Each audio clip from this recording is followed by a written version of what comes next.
Now, one more coach I want to translate is Michigan's very own Sherrone Moore. The boys found a way in Wrigley Field to beat Northwestern, scrappy game, and Sherrone Moore just gave his thoughts on the week that was, and he made a couple of remarks around Bryce Underwood and his progress. I thought they were really intriguing. Go ahead and take a listen to what he had to say about his freshman quarterback after the win over Northwestern, heading into a new week with Maryland on the docket.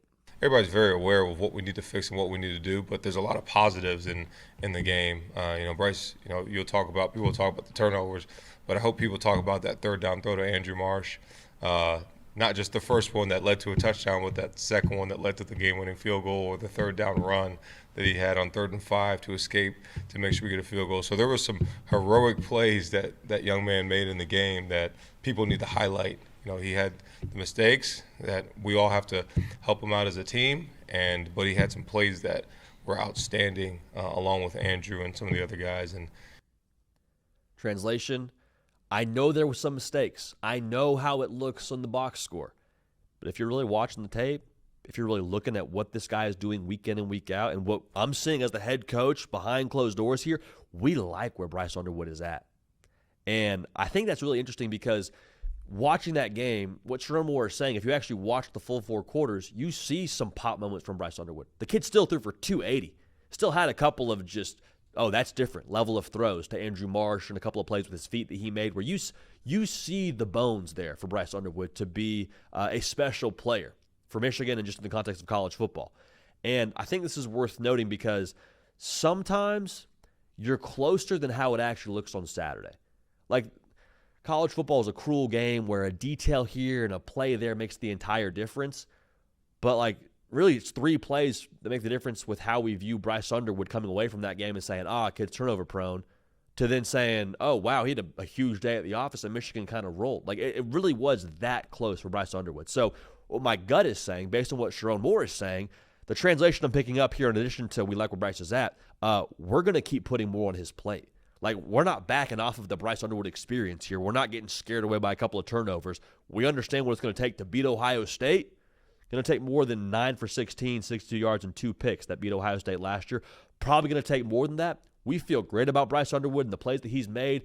Yeah, there's some stuff to clean up, but we got to help him out, and we like his trajectory as it stands right now going into the last 2 games of the regular season. So not a lot of concern in his voice from what I could gather on how Sherrone Moore is viewing the progress of a one Bryce Underwood. I think he likes the way my man's trending. All right. Now, he was also asked about how Michigan's approaching their game before the game in Ohio State with them going to College Park, Maryland, and playing the Terps. Check this out. Don't even talk about the final game. I'm doing that. Don't even do it. Don't even do it. Trap game spot, Maryland. No, it's not a trap game. This is a good team, man. This is not a trap game. There's nothing about this game that is a trap game. There's 0 trap game on this. This is about a really good team that if you don't play well, you will get beat. So there's that trap. The trap is like the Nick Saban poison comment, trying to get us. No, not a trap game. And everybody knows what's ahead, but we got to go execute. We got to go prepare for this one. Like our lives depend on it. It's a playoff game for us in this building, and there's no trap game with this one. Translation: it's a trap game.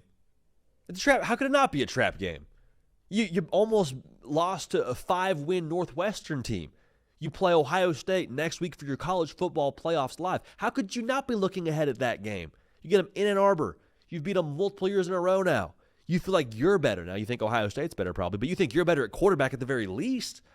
How could it not be a trap game? It's a trap game, and that's okay that it's a trap game, but sometimes you got to say it out loud so many times to convince yourself that it's not a trap game to where, yeah, it's a trap game. And to be real now, look at the last couple of games that Michigan's played against Maryland. 2023, the year that Michigan won the freaking national championship. Go to College Park, Maryland. You got a war on your hands. Final score 31-24. So I understand there was an onside kick there that made it a little bit closer.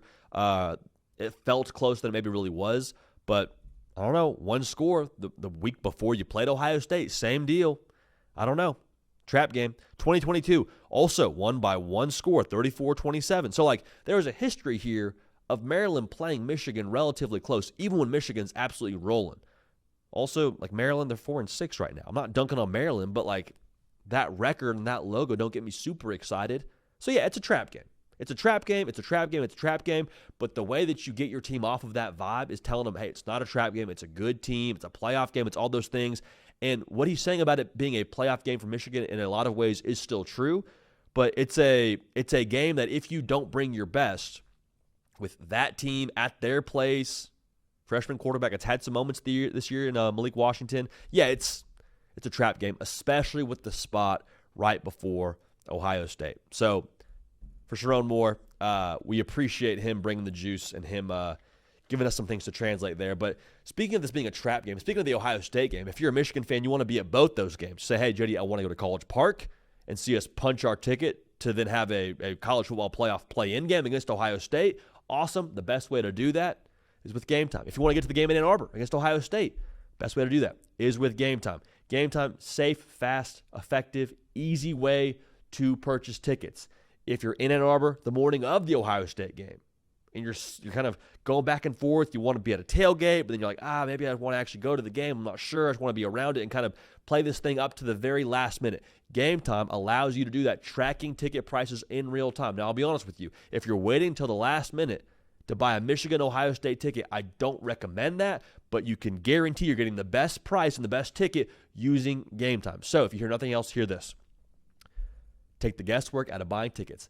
Download the Game Time app, create an account, use code HARDCOUNT for $20 off your first purchase. Again, terms apply. Create an account, redeem code HARDCOUNT for $20 off. Download the Game Time app today. Last minute tickets, lowest prices, guaranteed.